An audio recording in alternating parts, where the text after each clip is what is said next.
Hello everyone, welcome to Ekam IAS academy Hyderabad. So మనం discuss చేసుకునే daily current అఫైర్స్లో భాగంగా ఇవాళ వచ్చేసి 27th మార్చికి సంబంధించిన ఈవెంట్స్ ఏమున్నాయో ఇప్పుడు క్లారిటీగా మనం వచ్చేసి ఇక్కడ డిస్కస్ చేసుకుందాం. సో ఫస్ట్ ఈవెంట్ వచ్చేసి ఇవాళ Abel prize. So Abel prize తెలుసు కదా మీకు. ఈ అబెల్ ప్రైజ్కి సంబంధించిన థింగ్స్ ఏమున్నాయి నీట్గా ఇప్పుడు చూద్దాము. సో అబెల్ ప్రైజ్ చూడండి. సో ఇక్కడ వచ్చేసి లూయిస్ క్యాఫ్రెల్లీ. సో ఈయనకి ఈసారి అబెల్ ప్రైజ్ అయితే ఇచ్చారనమాట. So Luis Caffarelli has won the 2023 Abel prize for his contribution to the regularity theory for, చూడండి దేనికి ఇచ్చారంటే regularity theory. So regularity theory nonlinear for the partial differential equations including the free boundary problems and the Monge Ampere equation. So వీటికైతే prize ఇచ్చారు ఈ Abel prize అనేది. మామూలుగా ఈ Abel praise ఎందుకు ఇస్తారంటే మ్యాథమెటిక్స్ అనమాట. ఏ రంగంలో ఇస్తారంటే గణిత శాస్త్రానికి సంబంధించిన రంగంలో ఈ అబెల్ ప్రైజ్ అనేది ఇస్తూ ఉంటారు. సో ఈ అబెల్ ప్రైజ్నే నోబెల్ ప్రైజ్ ఫర్ మ్యాథమెటిక్స్ అని కూడా పిలుస్తూ ఉంటారు. నోబెల్ ప్రైజ్ ఫర్ మ్యాథమెటిక్స్ అని కూడా పిలుస్తూ ఉంటారు దేన్ని, ఈ అబెల్ ప్రైజ్ని. ఇప్పుడు దీనికి సంబంధించిన థింగ్స్ అర్థమైంది కదా మీకు. ఈ అబెల్ ప్రైజ్నే పిలుస్తూ ఉంటారు. ఇప్పుడు మనం క్లారిటీగా డిస్కస్ చేద్దాం దీనికి సంబంధించిన థింగ్స్ అండి.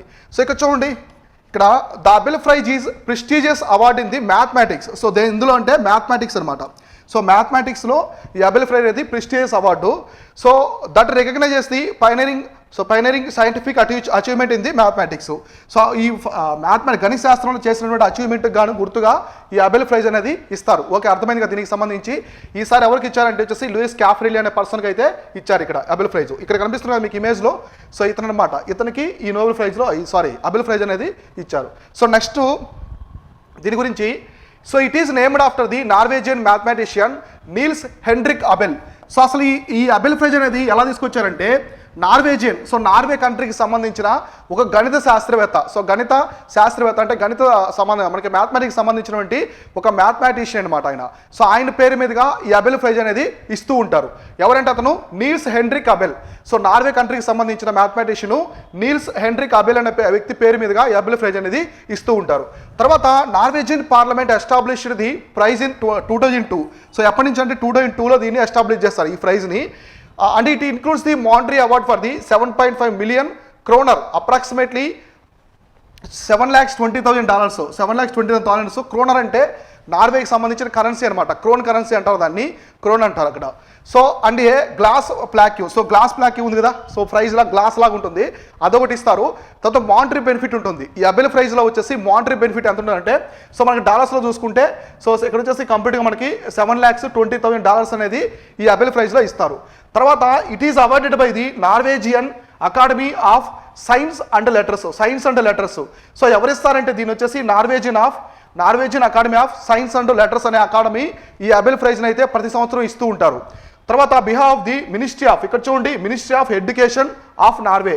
సో నార్వేకి సంబంధించిన మినిస్ట్రీ ఆఫ్ ఎడ్యుకేషన్ ఉంది కదా. ఇప్పుడు మన ఇండియాలో మినిస్ట్రీ ఆఫ్ ఎడ్యుకేషన్ ఉంటుంది, విద్యాశాఖ ఉంటుంది కదా. సో అలానే నార్వే గవర్నమెంట్కి సంబంధించిన మినిస్ట్రీ ఆఫ్ ఎడ్యుకేషన్ అనేది ఈ ఎడ్యుకేషన్ ద్వారా ఈ Norwegian Academy of Science and Letters అనే అకాడమీ అనేది ఈ అబెల్ ప్రైజ్ అయితే ఇస్తూ ఉంటుంది. సో ఇక్కడ మీరు గుర్తుపెట్టుకోవాల్సిన థింగ్ ఏంటంటే అబెల్ ప్రైజ్కి మానిటరీ బెనిఫిట్ కూడా ఉంటుంది. మానిటరీ బెనిఫిట్ ప్లస్ ఇంకోటి ఏంటంటే గ్లాస్ ప్లాక్యూ ఇస్తారు. సో ఈ దేనికి సంబంధించినంటే మేజర్గా వచ్చేసి ఇక్కడ మ్యాథమెటిక్స్. సో అబెల్ ప్రైజ్ అనేది దేనికి సంబంధించిందంటే మ్యాథమెటిక్స్కి అయితే సంబంధించింది అనమాట. ఇది మేజర్గా గుర్తుపెట్టుకోండి. మ్యాథమెటిక్స్ అనేది మేజర్ గుర్తుపెట్టుకోవాలి. కొన్ని అవార్డ్స్ అనేది కొన్ని రంగాల్లో ఇస్తూ ఉంటారు. ఇప్పుడు శాంతి భట్నాగర్ అవార్డు ఉంది కదా, ఇండియాకి సంబంధించిన శాంతి భట్నాగర్ అవార్డు అనేది సైన్స్ అండ్ టెక్నాలజీకి సంబంధించింది. దులీప్ ట్రోఫీ, హజారే ట్రోఫీ ఇట్లాంటి గేమ్స్కి సంబంధించి ఉంటాయి కదా. సో మన క్రికెట్కి సంబంధించి ఉంటాయి, తర్వాత ఇట్లా ఉంటాయి. కాబట్టి అవార్డ్స్లో మీరు మేజర్గా అవార్డు దేనికి సంబంధించింది అనేది చూసుకుంటూ ఉండాలి. ఓకేనా. సో నెక్స్ట్ చూద్దాం next event. So next event వచ్చేసి Aravali. So Aravalli green wall project అని చెప్పేసి తీసుకొచ్చారు, న్యూస్లో ఉంది. అసలు ఏంటి ఈ ఆరావళి గ్రీన్ వాల్ ప్రాజెక్ట్ అంటే ఏంటో చూద్దాం. The union minister for the environment, forest and climate change. So మన యూనియన్ మినిస్టర్ కేంద్ర మంత్రిత్వ శాఖ దేనికి సంబంధించిందంటే ఎన్వైర్న్మెంటు, ఫారెస్ట్ అండ్ క్లైమేట్ చేంజ్కి సంబంధించిన వాళ్ళు లాంచ్ చేశారు. So launched the Aravalli green wall project for a function organized to celebrate the international day for forest and at the Tikki village in Haryana. So దీన్ని ఎక్కడ చేశారంటే హర్యానాలో ఈ Aravalli. So Aravalli green wall project అనేదాన్ని లాంచ్ చేశారు. దీన్ని ఎవరు లాంచ్ చేశారంటే ministry of environment, forest and climate change అయితే లాంచ్ చేసింది. ఎక్కడంటే హర్యానాలోని టిక్కీ విలేజ్లో అయితే లాంచ్ చేశారు. టిక్లీ విలేజ్లో లాంచ్ చేశారు. అసలు ఏంటి ఈ ఆరావళి గ్రీన్ వాల్ ప్రాజెక్ట్ అంటే ఏంటో ఇప్పుడు మనం చూద్దాం. So Aravalli green wall project is a major initiative to green the 5 kilometre buffer area around the Aravalli hill. ఇక్కడ చూడండి, green the 5 kilometre buffer area అన్నారు. అంటే మనకి ఆరావళి హిల్స్ ఉంటాయి కదా, ఆరావళి హిల్స్ చుట్టూ ఉన్నటువంటి 5 కిలోమీటర్స్. సో 5 కిలోమీటర్ల పరిధి మొత్తం కూడా గ్రీన్గా ఉండాలి. అంటే ఏంటి, చెట్లు అనేది ఎక్కువ నాటాలి. సో మొత్తం ఫారెస్ట్ లాగా తీసుకురావాలి, గ్రీనరీ అనేది పెంచాలి అనే ఉద్దేశంతోనే, హరితహారంగా ఉండాలనే ఉద్దేశంతో ఈ ప్రాజెక్ట్ అయితే తీసుకొచ్చారు. So Aravalli green wall project అనే దాన్ని తీసుకొచ్చారు. సో ఇప్పుడు ఆరావళి హిల్స్ ఉన్నాయి. సో ఈ ప్రాంతంలో ఆరావళి హిల్స్ ఉన్నాయి అనుకోండి. సో దీనికి పరిధి చుట్టూ 5 కిలోమీటర్స్ వచ్చేసి మొత్తం వచ్చేసి గ్రీనరీగా, సో గ్రీనరీగా ఉండాలనే ఉద్దేశంతోనే, మొత్తం గ్రీనరీగా ఉండాలనే ఉద్దేశంతో ఈ ప్రాంతం అంతా కూడా తీసుకొచ్చారు. ఈ ఆరావళి హిల్స్ చుట్టూ 5 కిలోమీటర్స్ అనమాట. సో దీన్ని వచ్చేసి ఏమని పిలుస్తారంటే ఆరావళి గ్రీన్ వాల్ ప్రాజెక్ట్ అంటారు. దీన్ని ఎక్కడ లాంచ్ చేస్తారంటే హర్యానాలోని టిక్లీ విలేజ్లో లాంచ్ చేశారు. సో దీనికి సంబంధించి ఇంకా చూద్దాం. The Aravali green wall project is a part of union. So environment ministry ఉంది కదా మనకి, environment forest and climate change మినిస్ట్రీలో పార్ట్ ఇది. సో ఈ స్టేట్కి సంబంధించింది కాదు, సెంట్రల్ గవర్నమెంట్కి. తర్వాత vision to create a green corridors across the country to combat and land degradation అనేది డెజర్టిఫికేషన్. ఇక్కడ చూడండి, దీని యొక్క మెయిన్ థీమ్ ఏంటంటే గ్రీనరీని పెంచాలి, గ్రీనరీ అనేదాన్ని పెంచాలని చెప్పారు. ఓకే, ఇది అర్థమైంది. తర్వాత వచ్చేసి combat the land degradation. So land యొక్క ఒక దానికి సంబంధించి న్యూట్రియంట్స్ ఉంటాయి కదా ల్యాండ్కి సంబంధించి, అది డిగ్రేడ్ అవ్వకూడదు అనమాట. అంటే మనకి ఎరోజన్ అనేది జరగకూడదు. సో ల్యాండ్కి ఎటువంటి డ్యామేజ్ అనేది జరగకూడదు, అదొకటి. నెక్స్ట్ వచ్చేసి డెజర్టిఫికేషన్. సో ఎడారి అనేది విస్తరించకూడదు. సో ఒక ల్యాండ్ అనేది ఎడారి ప్రాంతంలాగా మారిపోకూడదు. ఇది వచ్చేసి దీని యొక్క మెయిన్ థీమ్ అనమాట. సో దీని యొక్క మెయిన్ థీమ్ ఏంటంటే ఆరావళి గ్రీన్ వాల్ ప్రాజెక్ట్ యొక్క మెయిన్ థీము. సో ల్యాండ్ అనేది డిగ్రేడ్ అయితే అవ్వకూడదు, తర్వాత డెజర్టిఫికేషన్ కూడా పెరగకూడదు అనేది దీని యొక్క మెయిన్ థీమ్. సో తర్వాత మనం చూస్తే the project covers the states of, చూడండి ఈ ప్రాజెక్టు ఆరావళి హిల్స్ అనే మనకి గుజరాత్, నార్త్ గుజరాత్ నుంచి స్టార్ట్ అయ్యి మనకి మొదలయ్యి రాజస్థాన్, ఢిల్లీ, హర్యానా ఒక బెల్ట్లా ఉంటాయన్నమాట ఈ ఆరావళి హిల్స్ అనేవి.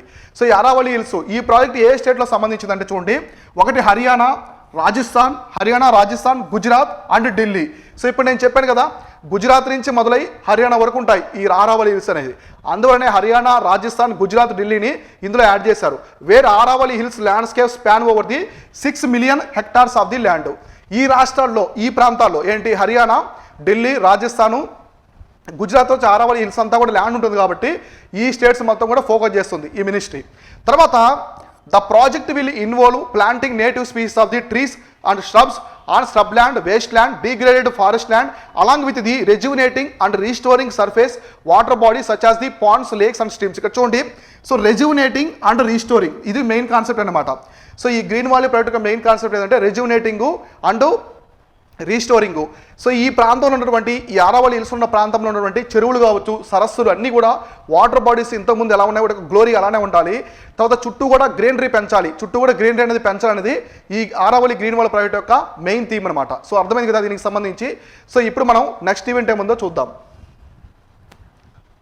సో ఇది వచ్చేసి నెక్స్ట్ ఈవెంట్ ఇప్పుడు చూద్దాం, MSP for jute. So MSP అనేది ఇవ్వాలని చెప్పేసి జూట్కి ఎంఎస్పి గురించి వచ్చింది. సో ఎంఎస్పి అంటే తెలుసు కదా మీకు, మినిమం సపోర్ట్ ప్రైస్, అంటే కనీస మద్దతు ధర. మనకి క్రాప్స్ ఉంటాయి కదా, వరి కావచ్చు, తర్వాత పత్తి ఇలా ఉంటాయి కదా, కాటను. సో వీటికి సంబంధించి ఎంఎస్పి ఇస్తుంటారు, వీటి గోధుమలు వీటికి. సో కనీస మద్దతు ధర అని చెప్పేసి గవర్నమెంట్ ఫార్మర్స్ సపోర్ట్ చేయడానికి, వాళ్ళని ఇన్కంబుల్గా ఉంచడానికి ఇవి ఇస్తూ ఉంటారు. అయితే ఇప్పుడు జూట్కి ఎంఎస్పి అనేది డిక్లేర్ చేస్తున్నారు, దానికి సంబంధించి చూద్దాం. So the cabinet committee on economic affairs, ఎవరంటే cabinet committee on economic affairs chaired by Prime Minister of India has given its approval for the minimum support price for the raw jute for the 2023-24 season. So 2023-24 season సంబంధించి రా జూట్కి అనమాట. So రా జూట్కి MSP ఇవ్వాలని చెప్పేసి వీళ్ళైతే చెప్తున్నారు. So రా jute తెలుసు కదా మీకు, జూట్ గురించి నేను చాలాసార్లు ఎక్స్ప్లెయిన్ చేశాను. సో ఇప్పుడు కూడా ఎక్స్ప్లెయిన్ చేస్తాను మీకు, దాని గురించి బ్యాక్గ్రౌండ్ కూడా, జూట్కి సంబంధించి ఏ కంట్రీ లార్జెస్ట్ ప్రొడ్యూసరు, ఆ పాయింట్స్ అన్ని కూడా క్లారిటీగా ఎక్స్ప్లెయిన్ చేస్తాను. సో ఇప్పుడైతే ఈ cabinet, so cabinet committee and economic affairs chaired by ఎవరంటే prime minister Narendra Modi. So declare చేస్తారనమాట, రా జూట్కి ఎంఎస్పి అనేది ఇవ్వాలని చెప్పేసి నిశ్చయించుకున్నారు అందరూ. సో తర్వాత jute is one of the most important natural fibre after the cotton in terms of the cultivation and usage. So మన ఇండియాలో మొట్టమొదటి ఫైబర్ క్రాప్స్ ఎక్కువగా ఉండే fibre crop, natural fibre crop ఏదంటే కాటన్ అనమాట. ఎక్కువగా ప్రత్తి అనేది మన ఇండియాలో ఎక్కువ ఉన్నటువంటి ఫైబర్ క్రాప్. తర్వాత సెకండ్ మోస్ట్ ఫైబర్ క్రాప్ వచ్చేసేదంటే మనకి జూట్ అనమాట. అది మనకి కల్టివేషన్ పరంగా, సో ల్యాండ్ మనం కల్టివేట్ చేసే ల్యాండ్ ప్రకారం చూసుకున్నా, యూసేజ్ ప్రకారం చూసుకున్నా కాటన్ తర్వాత సెకండ్ ప్లేస్లో ఏది ఉందంటే న్యాచురల్ ఫైబర్ వచ్చేసి జూట్ అనమాట. సో ఇప్పుడు ఈ జూట్కి సంబంధించి చూడండి కొన్ని ఫ్యాక్ట్స్ చూద్దాం. So India is the largest producer of jute followed by Bangladesh. So Bangladesh and China. So India అనేది ఫస్ట్ ప్లేస్లో ఉందన్నమాట. ప్రపంచంలోనే largest producer of jute. Jute అంటే తెలుగులో ఏమంటారు? జనుము అంటారు. గుర్తుపెట్టుకోండి, జనుము. సో చాలామంది తెలుసుండకపోవచ్చు తెలుగులో. సో జనుము అంటారు, జూట్ వచ్చేసి జనుము అంటారు. జనపనార అంటారు కదా, సో జనపనార అంటే జూట్ అనమాట, ఇదనమాట జనపనార అంటారు. సో తర్వాత వచ్చేసి జనుము అని కూడా పిలుస్తారు. సో జనుము పంట అని కూడా పిలుస్తూ ఉంటారు. సో జనపనార అంటారు, జనుము అంటారు తెలుగులో. సో ఈ జూట్ అనేది, జూట్లో మన ఇండియా అనేది లార్జెస్ట్ ప్రొడ్యూసర్, ప్రపంచంలోనే లార్జెస్ట్ ప్రొడ్యూసరు. సెకండ్ ప్లేస్లో బంగ్లాదేశ్ ఉంది, థర్డ్ ప్లేస్లో వచ్చేసి చైనా ఉంది. మేజర్గా ఈ జూట్కి వాటర్ ఫ్లోయింగ్ ఎక్కువ ఉండాలన్నమాట. సో ఈ క్రాప్స్ అంతా దిగుబడి వచ్చిన తర్వాత వాటిని వాటర్లో చాలా అవర్స్ అనేది నానబెడతారు. జూట్ని నానబెట్టిన తర్వాత అది స్వచ్ఛంగా వస్తుంది అనమాట. అప్పుడు స్వచ్ఛంగా జూట్ అనేది వస్తుంది. కాబట్టి మన ఇండియాలో ఇది ఎక్కువగా వెస్ట్ బెంగాల్ రాష్ట్రం వచ్చేసి లార్జెస్ట్ ప్రొడ్యూసర్ ఇండియాలో అయితే. ఎందుకంటే మనకి గంగా రివరు, బ్రహ్మపుత్ర రివరు, మేఘనా రివర్ ఉంది కదా, వీటి యొక్క డెల్టా ప్రాంతంలో ఈ జూట్ అనేది ఎక్కువగా పండిస్తూ ఉంటారు, వెస్ట్ బెంగాల్, బంగ్లాదేశ్లో. అందువల్ల ఇండియా ఫస్ట్ ప్లేస్లో ఉంది, బంగ్లాదేశ్ అయితే సెకండ్ ప్లేస్లో ఉంది. ఈ రివర్స్ అనేది బిగ్గెస్ట్ అడ్వాంటేజ్ అనమాట జూట్ కల్టివేషన్కి.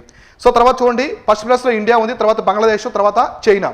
ఇప్పుడు చూడండి ఈ jute, it is mainly grown in the eastern India because of the rich alluvial soil. చూడండి ఈ పాయింట్ ఇంపార్టెంట్. నెక్స్ట్ వచ్చేసి గంగా బ్రహ్మపుత్ర డెల్టా. సో ఇప్పుడు నేను చెప్పాను కదా మీకు, గంగా బ్రహ్మపుత్ర డెల్టా అనేది ఇక్కడ మేజర్గా ఉంది. తర్వాత అంటే వాటర్ ఫెసిలిటీ ఎక్కువగా ఉంది. తర్వాత అల్యూవియల్ సాయిల్స్ ఉన్నాయి. సో అల్యూవియల్ సాయిల్స్ అంటే ఏంటి? ఒండ్రు మృత్తికలు, తెలుగులో ఏమంటారంటే ఒండ్రు మృత్తికలు అంటారు అల్యూవియల్ సాయిల్స్ని. చాలా సారవంతమైన మోస్ట్ ఫెర్టిల్ సాయిల్ ఏంటంటే మనకి అల్యూవియల్ సాయిల్స్. వీటిలో మనకి చాలా బాగా పండుతాయి పంటలు, దిగుబడి కూడా బాగా వస్తుంది. కాబట్టి ఈ ప్రాంతం పర్ఫెక్ట్గా సూటబుల్గా ఉంది. ఒకటి వచ్చేసి ఇక్కడ ఏంటి, అల్యూవియల్ సాయిల్స్ ఉన్నాయి, ఇంకోటి వచ్చేసి రివర్స్ బాగున్నాయి, రివర్స్ డెల్టా ప్రాంతము. కాబట్టి జూట్కి వచ్చేసి పర్ఫెక్ట్ లొకేషను. సో ఆ తర్వాత in India major jute producing states or west Bengal. So West Bengal, Bihar, Odisha, Assam, Andhra Pradesh and Meghalaya, Tripura. So ఈ స్టేట్స్ వచ్చేసి ఇండియాలో జూట్ అనేది ఎక్కువగా పండుతూ ఉంటుంది. సో జూట్ని ఏమని పిలుస్తారంటే గోల్డెన్ ఫైబర్ అని చెప్పేసి పిలుస్తారు. So golden fibre. సో ఇది చాలా ఇంపార్టెంట్, యూపీఎస్సీలు అడిగారు ఇంతకుముందు, golden fibre. So golden fibre అని చెప్పేసి దేని పిలుస్తారంటే జూట్ను వచ్చేసి గోల్డెన్ ఫైబర్ అని చెప్పేసి పిలుస్తారు. ఇది గుర్తుపెట్టుకోండి. మన ఇండియాలో కాటన్ తర్వాత ఎక్కువగా చేసే యూసేజ్ పరంగా కల్టివేషన్ వాళ్ళు ఎక్కువ ఏది ఉందంటే జూట్ ఉంది. ఇటువంటివి ఎక్కువ స్టేట్మెంట్ టైప్ ఆఫ్ క్వశ్చన్స్లో అడుగుతూ ఉంటారు. యూపీఎస్సీ కావచ్చు, రిమైనింగ్ స్టేట్ పీస్ ఎగ్జామ్స్లో ఇట్లాంటివి అడుగుతారు స్టేట్మెంట్స్. సో మన ఇండియాలో సెకండ్ ప్లేస్లో ఏదంటే కల్టివేషన్ యూసేజ్లో న్యాచురల్ ఫైబర్ ప్రకారం ఫస్ట్ వచ్చేసి కాటన్, సెకండ్ జూట్ ఉంది. జూట్ వచ్చేసి ఏమంటారంటే గోల్డెన్ ఫైబర్ అని చెప్పేసి పిలుస్తారు. జూటు ప్రపంచంలోనే ఎక్కువగా జూట్ పండించే కంట్రీ వచ్చేసి ఇండియా. సో ఇండియా ఆల్రెడీ చెప్తున్నాను, ఇంకోసారి చూడండి. ఇండియా వచ్చేసి మన ప్రపంచంలోనే ఎక్కువగా జూట్ పండించేది, ఫస్ట్ ప్లేస్లో ఉంది ప్రపంచంలో. సో ఇండియాలో ఫస్ట్ ప్లేస్లో ఏ స్టేట్ ఉంది జూట్లో వచ్చేసేదంటే వెస్ట్ బెంగాల్.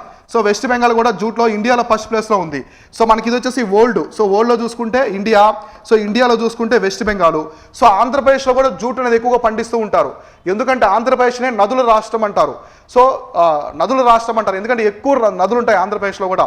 గోదావరి, కృష్ణ, పెన్నేరు, మనకి ఇంకా చాలా సీనియర్ రివర్స్, చాలా పెద్ద పెద్ద చిన్న చిన్న రివర్స్ కావచ్చు, మైనరు, మేజర్ రివర్స్ చాలా ఉంటాయి. సో అందువల్ల మనకి గోదావరి, కృష్ణా గోదావరి బెల్ట్లో కూడా ఈ మనకి డెల్టా రీజన్ కదా, ఈ ప్రాంతంలో కూడా జూట్కి చాలా పర్ఫెక్ట్ ప్లేస్ అనమాట. అది కూడా ఎందుకంటే వాటర్ ఫ్లోయింగ్ కూడా ఎక్కువ ఉంటుంది. సో అందువల్ల ఆంధ్రప్రదేశ్లో కూడా ఎక్కువగా జూట్ అనేది కల్టివేట్ చేస్తూ ఉంటారు. తర్వాత ఇదంతా ఓకే, ఇండియా ఫస్ట్ ప్లేస్లో ఉంది, వెస్ట్ బెంగాల్ ఫస్ట్ ప్లేస్లో ఉంది చెప్పుకున్నాము. దీనికి గోల్డెన్ ఫైబర్ అంటారు. సో ఇంకో ఇంపార్టెంట్ ఫ్యాక్ట్ అనేది ఇప్పుడు మీకు చెప్తాను, అదేంటంటే రిష్రా. సో మన ఇండియాలో మొట్టమొదటి జూట్ మిల్ ఎక్కడ పెట్టారంటే రిష్రా. సో రిష్రాలో పెట్టారు. రిష్రా ఎక్కడ ఉందంటే వెస్ట్ బెంగాల్లో ఉంది. సో ఇది మనకి బ్రిటిష్ ఇండియాలో తీసుకొచ్చారు. మొట్టమొదటి జూట్ మిల్ అనేది ఎక్కడ పెట్టారంటే రిష్రాలో పెట్టారు, వెస్ట్ బెంగాల్ రాష్ట్రంలో ఉంటుంది. సో ఇది చాలాసార్లు అడిగారు యూపీఎస్సీలో కావచ్చు, మనకి మిగతా ఎగ్జామ్స్లో అడిగారు ఈ రిష్రాకి సంబంధించి. గుర్తుపెట్టుకోండి, ఫస్ట్ జూట్ మిల్ ఎక్కడంటే రిష్రా, వెస్ట్ బెంగాల్లో. సో ఇది జూట్కి సంబంధించింది. లాస్ట్ టైం మన సెంట్రల్ గవర్నమెంట్ కూడా ఆల్మోస్ట్ 20% ప్లస్, సో 20% ప్లస్ అనేది మ్యాండేటరీ చేశారు. సో దేనికంటే రైసు, వీటు, షుగరు, మన పంచదార కావచ్చు, బియ్యము, అలానే గోధుమల ప్యాకేజ్కి జూట్ బ్యాగ్సే వాడాలి అని చెప్పేసి గవర్నమెంట్ 25% మ్యాండేటరీ చేసిందనమాట. సో ఇట్లాంటివి కూడా చూసుకోండి, ఎక్స్ప్లెయిన్ చేస్తూ ఉంటారు మన ఈవెంట్స్లో. సో మన కరెంట్ ఈవెంట్స్లో ఏ ఒక్క పాయింట్ కూడా మిస్ అవ్వకుండా ప్రతిదీ ఎక్స్ప్లెయిన్ చేస్తుంటాను. ఒకవేళ ఏదైనా టాపిక్ మిస్ అయినా కూడా దాన్ని నెక్స్ట్ రోజు అనేది డిస్కస్ చేస్తూ ఉంటాను కాబట్టి మీకు చాలా వరకు ఇవి హెల్ప్ అవుతాయి. సో నెక్స్ట్ ఈవెంట్ చూద్దాం. సో చూడండి, ఓసిరిస్ రెక్స్ మిషన్. ఇది ఓల్డ్ మిషన్ కాకపోతే న్యూస్లో ఉంది. సో ఎందుకు న్యూస్లో ఉందో చూద్దాం. సో చూడండి, NASA's OSIRIS REx spacecraft is on the final leg on its 2-year journey back to the earth. So back to the earth after collecting samples from the rocky surface of the asteroid Bennu. So ఇక్కడ చూడండి, asteroid Bennu. So asteroid Bennu which will touch down a desert of the Utah on the September 24, 2023. So Utah in the September 24, 2023. So ఇది చూడండి ఇక్కడ మామూలుగా ఈ NASA అనేది NASA చేసిన మిషనే ఈ ఓసిరిస్ రెక్స్ అనే మిషన్ ఎవరిదంటే నాసాకు సంబంధించింది. ఇది ఎందుకు పంపించారంటే బెన్ను అని చెప్పేసి ఒక ఆస్ట్రాయిడ్ ఉంటుంది, బెన్ను అని చెప్పేసి ఒక ఆస్ట్రాయిడ్ ఉంటుంది. ఆ ఆస్ట్రాయిడ్ మీద పరిశోధన చేయడానికి దీన్ని పంపించారు. ఇక్కడ కనిపిస్తుంది మీకు, ఇది వచ్చేసి బెన్ను ఆస్ట్రాయిడ్ అనమాట. సో ఇది వచ్చేసి బెన్ను ఆస్ట్రాయిడ్ బెన్ను. సో బెన్ను ఆస్ట్రాయిడ్ అనమాట ఇది. సో ఇది వచ్చేసి బెన్ను ఆస్ట్రాయిడ్. సో దీని మీద పరిశోధన చేయడానికి ఈ ఓసిరిస్ రెక్స్ అనే మిషన్ని నాసా వాళ్ళు పంపారు. ఏ అంతరిక్ష పరిశోధన సంస్థ పంపించిందంటే నాసా వాళ్ళు అయితే పంపించారు. సో ఇక్కడ చూడండి ఇప్పుడు ఏమైందంటే, so leg in C 2 year journey back to the earth. So ఈ స్పేస్ క్రాఫ్ట్ అనేది బ్యాక్ మనకి ఇక్కడికి వస్తుంది అనమాట, మన భూమి మీదకి అయితే వస్తుంది రిటర్న్. ఏంటంటే samples from the rocky surface of the asteroid బెన్ను which will touch down. So ఇది ఎప్పుడంటే మనకి సెప్టెంబర్ 23, 2023 సెప్టెంబర్ 24న ఈ డెజర్ట్ అనమాట. డెజర్ట్ అనే ఉతా అనే ఒక ప్రాంతం ఉంటుంది. ఈ ఉతా ప్రాంతం ఎక్కడుందంటే ఆస్ట్రాయిడ్ బెన్ను మీద ఒక ప్రాంతం, ఆస్ట్రాయిడ్ బెన్ను మీద ఒక ప్రాంతము ఉతా రీజన్. ఆ రీజన్ ఇది టచ్ చేసి అక్కడి నుంచి శాంపిల్స్ అనేది కలెక్ట్ చేసి భూమి మీదకి అయితే వస్తుందన్నమాట. సో అందువల్ల ఇది న్యూస్లో ఉంది, గుర్తుపెట్టుకోండి. ఇది నాసాకు సంబంధించిన ఓసిరిస్ రెక్స్ అనేది ఆస్ట్రాయిడ్ బెన్ను మీద పరిశోధన చేయడానికి వచ్చినటువంటి మిషన్. సో తర్వాత ద ఒరిజిన్ స్పెక్ట్రల్ చూడండి, కంప్లీట్ అబ్జర్వేషన్ ఏంటంటే దీనికి origins spectral interpretation resource identification security regolith explorer was launched by NASA in 2016 for journey of బెన్ను. So దీన్ని 2016 సంవత్సరం లాంచ్ చేశారు. సో మొట్టమొదటిసారి ఈ ఓసిరిస్ రెక్స్ మిషన్ అనే దాన్ని 2016 లాంచ్ చేశారు. దీనికి కంప్లీట్ అబ్జర్వేషన్ వచ్చేసి ఇది అనమాట. ఇక్కడ ఉండేది ఆ ఓసిరిస్, ఇక్కడ చూడండి ఓసిరిస్ రెక్స్ అనే దానికి కంప్లీట్ అబ్జర్వేషన్ వచ్చేసి ఇదనమాట. దీన్ని 2016లో నాసా వాళ్ళు అయితే ఆస్ట్రాయిడ్ బెన్ను మీద పరిశోధన చేయడానికి లాంచ్ అయితే చేశారు. సో నెక్స్ట్, సో దీనికి సంబంధించి the spacecraft travelled near the earth asteroid. So దీన్ని నియర్ ఎర్త్ ఆస్ట్రాయిడ్ అంటారు, అంటే మనకి భూమికి దగ్గరగా ఉన్నటువంటి asteroid. Called the Bennu and bring back samples from the earth for study. So ఆస్ట్రాయిడ్ని శాంపిల్స్ అనేది తీసుకొని సాయిల్ శాంపిల్స్ ఇవన్నీ కూడా భూమి మీదకి అయితే పంపించింది. తర్వాత the mission will help scientist investigate how planets formed. So how planets form, how life begin, as well as the improve our understanding of the asteroids that could impact earth. So దీని యొక్క main theme ఏంటంటే ఇక్కడ చూడండి, ఈ అస్ట్రాయిడ్ మీద పరిశోధన చేయడానికి main theme ఏంటంటే ఒకటి వచ్చేసి అసలు ప్లానెట్స్ అనేవి ఎలా ఫామ్ అవుతున్నాయి, గ్రహాలు అనేవి ఎలా ఫామ్ అవుతున్నాయి. సో ఇప్పుడు గ్రహాలు చాలా పెద్దగా ఉంటాయి, ఆస్ట్రాయిడ్ అనేది సింపుల్గా ఉంటాయి కాబట్టి చిన్నగా వాటి మీద పరిశోధన చేయడానికి ఈజీగా ఉంటుంది. కాబట్టి ఇప్పుడు ఆస్ట్రాయిడ్ బెన్ను మీద ఎందుకు చేస్తున్నారంటే గ్రహాలు ఎలా ఫామ్ అవుతున్నాయి, వాటి మీద జీవం అనేది ఎలా పుడుతుంది, తర్వాత ఆస్ట్రాయిడ్ భూమి మీదకి వచ్చినప్పుడు ఎలాంటి ఇంపాక్ట్ ఉంటుంది, వీటంటి మీద పరిశోధన చేయడానికి నాసా వాళ్ళు అయితే ఈ మిషన్ అయితే పంపించారు. ఇది ఒక గొప్ప మిషన్గా చెప్పుకోవచ్చు. తర్వాత asteroid బెన్ను is located around the 200 million miles away from the earth. So మన భూమి నుంచి 200 మిలియన్ మైల్స్ దూరంలో ఆస్ట్రాయిడ్ అనేది భూమికి అంత దూరంలో అయితే ఉంది. తర్వాత it was discovered by A team from the NASA funded so Lincoln near asteroid research team in 1999. So ఇది ఎప్పటి నుంచి అంటే 1990కి సంబంధించినటువంటి Lincoln near earth asteroid resource team నుంచి వీళ్ళకి ఫండ్ అయితే వస్తుంది. కంప్లీట్గా దీన్ని నాసా నుంచి టీం వాళ్ళు ఫండ్ చేసి వాళ్ళ ద్వారా కనిపెట్టారు ఈ ఆస్ట్రాయిడ్ బెన్నుని. దాని మీద అయితే 2016లో ఈ మిషన్ని పంపించి పరిశోధనలు అయితే చేస్తూ ఉన్నారు. ఇక్కడ ఆస్ట్రాయిడ్ బెన్ను అనేది గుర్తుపెట్టుకోండి. సో నెక్స్ట్ వచ్చేసి Vedic heritage portal. Vedic heritage portal అని చెప్పేసి హోదాన్ని తీసుకొచ్చారు.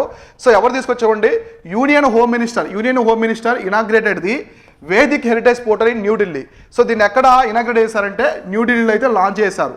సో దీని యొక్క ఆబ్జెక్టివ్ ఏంటో చూద్దాం. So Vedic heritage portal is developed by the Indira Gandhi National Centre for Arts. So దీన్ని ఎవరు డెవలప్ చేశారంటే ఈ వేదిక్ పోర్టల్ని. సో వేదిక్ హెరిటేజ్ పోర్టల్ ఎవరు డెవలప్ చేశారంటే Indira Gandhi National Centre for Arts అనే సంస్థ అయితే దీన్ని డెవలప్ చేసింది అనమాట. తర్వాత the portal will be one stop solution for the users who would like to search for any information regarding the Vedic heritage. అంటే వేదాల్లో ఉన్నటువంటి విలువల్ని అంటే నేర్చుకోవడానికి ఎవరెవరికి అవసరం వాళ్ళందరూ కూడా ఇక్కడ వీడియో లెక్చర్స్ ఉంటాయన్నమాట. వీడియో లెక్చర్స్ ఉంటాయి, మీరు విని వాటి నుంచి నేర్చుకుంటూ ఉండొచ్చు. అందువల్ల దీన్ని అయితే union home minister Amit Shah గారు వచ్చేసి దీన్ని లాంచ్ చేశారు, ఢిల్లీలో లాంచ్ చేశారు. సో దీనికి సంబంధించి ఉండి audio visual recording of the 4 Vedas has been uploaded on the Vedic Heritage Portal. The portal has over the 18,000 mantras of the 4 Vedas with a duration of the over 550 hours. So చూడండి ఇక్కడ video కాదు, audio visuals. So audio visuals recording అంటే మీకు audio అనమాట. వేదాలకు సంబంధించిన audio recording visuals ఉంటాయి, మీరు ఆడియో ద్వారా వినొచ్చు. అంటే వేదాలు ఉన్నటువంటి 108 ఇక్కడ చూడండి 18,000 మంత్రాస్ ఏమున్నాయి, 18,000 మంత్రాస్ ఏమున్నాయి 4 వేదాలకు సంబంధించినవి, 4 వేదాలకు సంబంధించిన 18,000 మంత్రాస్ ఏమున్నాయి. తర్వాత 550 అవర్స్ మొత్తం వచ్చేసి డ్యూరేషన్ 550 అవర్స్ అయితే ఉంటుందని చెప్తున్నారు. తర్వాత ద ఆబ్జెక్టివ్ ఏంటంటే దీన్ని secure knowledge from ancient స్క్రిప్టర్స్ and manuscripts for future generations through the technology. So ఈ టెక్నాలజీ ద్వారా మన వేదాస్ యొక్క విలువల్ని, వాటి యొక్క నాలెడ్జ్ని ఎలా మనం సంగ్రహించుకోవాలో దీని ద్వారా అనమాట. సో జ్ఞానాన్ని ఎలా సంపాదించుకోవాలో దీనికోసము ఈ వేదిక్ హెరిటేజ్ పోర్టల్ అయితే ఢిల్లీలో లాంచ్ చేశారు. ఓకేనా. సో మనకు వేదాస్ తెలుసు కదా, మొత్తం వచ్చేసి 4 వేదాస్ ఉంటాయి. ఋగ్వేద ఒకటి, సో నెక్స్ట్ అథర్వవేద ఉంటుంది, తర్వాత మనకి సామవేద ఉంటుంది, యజుర్వేద ఉంటుంది. సో ఇవన్నీ కూడా గుర్తుపెట్టుకోండి, 4 వేదాస్ ఉంటాయి. ఈ 4 వేదాస్ ఉంటాయి. ఋగ్వేద అనేది ఓల్డెస్ట్. సో మన వేదాస్ ఉన్నాయి కదా, సో హిందూయిజంలో ఉన్నటువంటి వేదాస్ అనేది ప్రపంచంలోనే ఓల్డెస్ట్ స్క్రిప్టర్స్. సో మన భూమి మీద ఉన్నటువంటి అతి పురాతనమైన స్క్రిప్చర్స్ ఏమైనా టెక్స్ట్ ద్వారా ఉన్నాయంటే అవి వేదాస్. సో వేదాస్ అని ప్రపంచంలోనే చాలా పురాతనమైనటువంటి టెక్స్ట్ అనమాట. సో ఇది గుర్తుపెట్టుకోండి ఈ పాయింట్. సో నెక్స్ట్ వచ్చేసి ఇక్కడ చూడండి అంజీకాన్ బ్రిడ్జ్. సో అంజీకాన్ బ్రిడ్జ్ అని చెప్పేసి జమ్మూ అండ్ కాశ్మీర్లో దీని అయితే తీసుకొస్తున్నారు. సో ఈ అంజీకాన్ బ్రిడ్జ్ అనేది ఎందుకు న్యూస్లో ఉందో చూద్దాం. So according to the officials the last deck portion of the Anji Khad bridge expected to be completed soon. So త్వరలోనే ఈ అంజీకాన్ బ్రిడ్జ్కి సంబంధించిన పూర్తి చివరి భాగం అనేది కూడా కంప్లీట్ అవుతుందని చెప్పేసి అనౌన్స్ చేశారు. అయితే ఇక్కడ చూడండి, Anji Khad bridge is under construction railway bridge in the Reasi. So చూడండి Reasi district of the Jammu and Kashmir. So ఈ బ్రిడ్జ్ ఎక్కడ ఉందంటే Anji Khad bridge is locate in the Reasi district of Jammu and Kashmir. So Jammu and కాశ్మీర్లోని రియాసీ జిల్లాలో ఈ బ్రిడ్జ్ అనేది కన్స్ట్రక్షన్ చేస్తున్నారు. So it will be the first cable stayed railway bridge in India. So మన ఇండియాలో మొట్టమొదటి first railway state cable. So cable ఉంది కదా, కేబుల్ స్టేట్ రైల్వే బ్రిడ్జ్ మొట్టమొదటిసారి ఇదే అనమాట. సో రైల్వేకి కేబుల్స్ ద్వారా మొట్టమొదటి బ్రిడ్జ్ మన ఇండియా లేదంటే ఈ బ్రిడ్జ్ ఎప్పటివరకు ఏది లేదు. దీని తర్వాత రిమైనింగ్ ఏమైనా రావచ్చేమో కానీ మొట్టమొదటిసారి రైల్వేస్కి కేబుల్ బ్రిడ్జ్ ఏదంటే ఇదే అనమాట. ఇది కన్స్ట్రక్షన్లో ఉంది ఈ బ్రిడ్జ్ అనేది. ఇప్పుడు జమ్మూ అండ్ కాశ్మీర్లో ఈ బ్రిడ్జ్ని అయితే చేస్తున్నారు. అసలు ఈ బ్రిడ్జ్ అనేది ఏ రివర్ మీద ఉంది అనే ఇప్పుడు మనం చూద్దాం. ఇటు చూడండి, it forms a part of the Udhampur Srinagar Baramulla railway link project. So ఇది దేంట్లో పార్ట్ అంటే ఈ రైల్వే లైన్ అనేది Udhampur Srinagar Baramulla railway link project connecting the Katra and Reasi station on the Jammu and Kashmir Baramulla line. So Jammu Baramulla లైన్లో ఉండే కట్రా డిస్టిక్ రియాసీ డిస్టిక్ ఇది కలుపుతూ ఉంటుంది అనమాట. Next it is asymmetrical cable stayed bridge balanced on the axis of central pylon and it's a tunnel of the both ends. So ఈ రెండు బ్రిడ్జ్కి, so bridge తెలుసు కదా మీకు, బ్రిడ్జ్ ఉంటే సో దీనికి మీకు కేబుల్స్లా ఉంటాయి అనమాట. ఇట్లా కేబుల్స్లా ఉంటుంది. సో తెలుసు కదా మీకు, ఇట్లా కేబుల్స్లా ఉంటాయి కదా. సో ఇట్లా సెంటర్లో ఒక పైలాన్ ఉండి ఇట్లా కేబుల్స్లా ఉంటుంది. ఇక్కడ నుంచి సో ఇదంతా కూడా ఒక టన్నెల్ అనమాట. ఈ పక్క ఒక టన్నెల్ ఉంటుంది, ఈ పక్క ఒక టన్నెల్ ఉంటుంది. సో ఈ టన్నెల్ ద్వారా వచ్చి ఈ బ్రిడ్జ్ ద్వారా వచ్చి మళ్ళీ టన్నెల్ ద్వారా వెళ్తూ ఉంటుంది అనమాట. ఆ విధంగా అయితే బ్రిడ్జ్ ఉంటుంది. తర్వాత it stands at the height of 331 meters above the Anji river bed. So A river అంటే ఇక్కడ చూడండి అంజీ రివర్. సో ఏ బ్రిడ్జ్ మీద ఉందంటే ఇది వచ్చేసి కంప్లీట్గా అంజీ రివర్ మీద ఉంది. అంజీ అని చెప్పేసి ఒక రివర్ మీద ఉంది, అందుకే దీన్ని అంజీకాన్ బ్రిడ్జ్ అని చెప్పేసి పిలుస్తూ ఉన్నారు. అంజీ రివర్ పైన ఉంటుంది, మొత్తం 331 meters పైన, అంటే రివర్ కింద ఉంటుంది. దానికి 331 మీటర్ల ఎత్తులో ఈ బ్రిడ్జ్ ఉంటుంది. తర్వాత train can run up to 100 km/h and the bridge can with stand wind speed of the 213 km/h. So చూడండి ఈ బ్రిడ్జ్ ఎంత స్ట్రాంగ్గా కడుతున్నారంటే ఆ బ్రిడ్జ్ మీద ట్రైన్ అనేది మొత్తం 100 kmph స్పీడ్తో వెళ్ళొచ్చు, km/h స్పీడ్తో కూడా వెళ్ళొచ్చు. ఎటువంటి డ్యామేజ్ అనేది కాదు బ్రిడ్జ్కి. తర్వాత విండ్ స్పీడ్, గాలి అనేది మనకి 213 kmph స్పీడ్ వచ్చినా కూడా ఆ బ్రిడ్జ్కి ఎలాంటి డ్యామేజ్ జరగదని చెప్పేసి వీళ్ళైతే చెప్తున్నారు. సో ఇది ఎక్కడ ఉందంటే మనకి జమ్మూ అండ్ కాశ్మీర్లో ఉంది. సో తర్వాత న్యూస్లో ఉండేది ఇక్కడ చూడండి, ఇబిస్ బిల్ అని చెప్పేసి ఒక బార్డు న్యూస్లో ఉంది. ఇబిస్ బిల్ అంటే ఈ బార్డు అనమాట, ఇక్కడ కనిపిస్తుంది మీకు. ఇది వచ్చేసి ఇబిస్ బిల్ అని చెప్పేసి పిలుస్తారు ఈ బార్డ్ని. సో ఈ బార్డు అనేది ఎందుకు వార్తల్లో ఉందో ఇప్పుడు మనం క్లారిటీగా డిస్కస్ చేసుకుందాం. సో ఇక్కడ చూడండి, researchers recently highlighted that the ground nesting birds including the ibisbill can be impacted by the changing climatic patterns in Indian Himalayas. So ఈ బార్డ్ ఎక్కడ ఉంటుందంటే మనకి ఇండియన్ హిమాలయాస్లో ఉంటుంది. సో భారతదేశంలో ఉన్న హిమాలయాస్లో ఉంటుంది. దీనికి ఎందుకు న్యూస్లో వచ్చిందంటే దీని యొక్క డ్యామేజ్ ఇదేం చేస్తుంది, దాని గుడ్లు అనేది నేల మీద పెడుతుంది అనమాట. సో కాబట్టి క్లైమేట్ చేంజ్ వల్ల వాటికి థ్రెట్ ఉందని చెప్పేసి అనలిస్టులు అయితే చెప్తున్నారు, ఎన్విరాన్మెంటలిస్టులు, పర్యావరణ శాస్త్రవేత్తలు అందరూ కూడా సైంటిస్టులు చెప్తున్నారు. సో వాటికి థ్రెట్ ఉందని చెప్పేసి, ఎందుకంటే ఇప్పుడు నెస్టింగ్కి సరిగా ప్రాపర్గా లేదనుకో ఏమవుతుంది, నెక్స్ట్ వాటి నుంచి పాపులేషన్ పెరగడానికి ఉండదు కదా. సో ఇట్లా ఇవి అంతరించిపోయే దశకి వెళ్తాయని చెప్పేసి చెప్తున్నారు. So next ibisbill is a bird which belongs to the family. So Ibidorhynchidae. So Ibidorhynchidae అని చెప్పేసి ఇది ఒక ఫ్యామిలీ అనమాట. So it is the only species in this family. ఈ ఫ్యామిలీలో ఇది ఒక్క బర్డే అనమాట. సో ఈ ఫ్యామిలీలో ఇంకా ఏ బర్డు లేదు, ఈ బిస్బిల్ అనే ఒక్కటే ఈ బర్డ్ ఉంది. సో ఈ బర్డ్ ఎక్కడ ఉందంటే మేజర్ గుర్తుపెట్టుకోండి, ఎక్కువ అడుగుతారు బర్డ్స్ లొకేషన్స్ అనేవి అడుగుతూ ఉంటారు. సో మనకి ఇంతకుముందు కూడా యూపీఎస్సీలో చాలాసార్లు అడిగారు హార్న్బిల్కి సంబంధించి. సో నెక్స్ట్ గ్రేడియంట్ బూస్టెడ్ కావచ్చు, ఇవన్నీ హిమాలయస్లో ఉంటుంది. ఎక్కడంటే ఇది వచ్చేసి మనకి ఇండియన్ హిమాలయస్లో. సో ఇండియన్ హిమాలయస్లో ఇవైతే ఉంటుంది అనమాట ఈ బర్డ్. సో ఓకే, ఇది ఇబిస్బిల్కి సంబంధించింది. సో నెక్స్ట్ తర్వాత it is a charismatic and uncommon wader seen in the Himalayas and the foothills of the Himalayas. ఈ లొకేషన్స్లో అయితే ఉంటుంది. ఇది చూడండి, they are common in the central Asia and the Himalayas. ఇది మన హిమాలయస్లోనే కాకుండా సెంట్రల్ ఆసియా అంటే మధ్య ఆసియా ప్రాంతాల్లో కూడా కనిపిస్తూ ఉంటుంది. సో మధ్య ఆసియా అంటే మనకి ఏ కంట్రీస్ ఉంటాయి, కజకిస్తాన్, ఉజ్బెకిస్తాన్, టుర్కమిస్తాన్ ఇట్లా ఉంటాయి కదా. ఆ మధ్య ఆసియా దేశాల్లో కూడా ఈ ఇబిస్బిల్ అనే బర్డ్ అనేది కనిపిస్తూ ఉంటుంది, ఇండియన్ హిమాలయస్లోనే కాకుండా. తర్వాత ఇచ్చోండి, they are found in a కంట్రీస్లో ఉంటుందంటే India, Pakistan, Afghanistan, Uzbekistan, Kazakhstan, Turkmenistan, Tajikistan, Kyrgyzstan, Nepal, Bhutan, Myanmar and China. So ఈ దేశాల్లో ఇది కనిపిస్తూ ఉంటుంది. ఇక్కడ చూడండి, మేజర్గా ఇక్కడ అన్ని హిమాలయస్ ఉండే దేశాలు ఉన్నాయి, అలానే సెంట్రల్ ఏషియా దేశాలు ఉన్నాయి. ఆల్రెడీ చెప్పాను కదా, సెంట్రల్ ఏషియా హిమాలయస్లో ఉండే దేశాల్లో ఇది కనిపిస్తూ ఉంటుంది. అయితే మన ఇండియన్ హిమాలయస్లో ఇది కూడా ఉంటుంది కాబట్టి మనకి న్యూస్లో అయితే వచ్చింది ఇంపార్టెంట్ ఇట్లాంటి బర్డ్స్ గురించి. తర్వాత it leaves at the high altitude near reverse. ఇది ఎత్తైన ప్రాంతాల్లో నదులు ఉంటాయి కదా. సో ఎత్తైన ప్రాంతం హిమాలయస్లో నదులు ఉంటాయి కదా, ప్రవహిస్తూ ఉంటాయి కదా, అక్కడ ఇది ఎక్కువగా నివసిస్తూ ఉంటుంది ఈ బర్డు. సో ఇది చూడండి, they are the good swimmers. So ఈ వాటర్లో కూడా మంచి స్విమ్మర్స్ అనమాట, బాగా ఈదుతాయి వాటర్లో కూడా, లోపల కూడా ఈదుతాయి వాటర్ లోపల కూడా. తర్వాత దీని యొక్క కన్జర్వేషన్ స్టేటస్ ఏముందంటే ఐయుసిఎన్ రిలీజ్లో least concern. So least concern అనేది దీని యొక్క మెయిన్ కన్జర్వేషన్ స్టేటస్, గుర్తుపెట్టుకోండి ఇంపార్టెంట్. ఐయుసిఎన్ రిలీజ్లో ఈ ఇబిస్ బిల్ యొక్క స్టేటస్ ఏముందంటే లీస్ట్ కన్సర్న్ అని చెప్పి ఉంది, ఇదొకటి. సో ఇవి వచ్చేసి ఇవాళ డైలీ కరెంట్ అఫైర్స్. రేపు ఇంపార్టెంట్ డైలీ కరెంట్ అఫైర్స్ ఏమైనా క్లారిటీగా మనం డిస్కస్ చేసుకుందాం. Thank you all.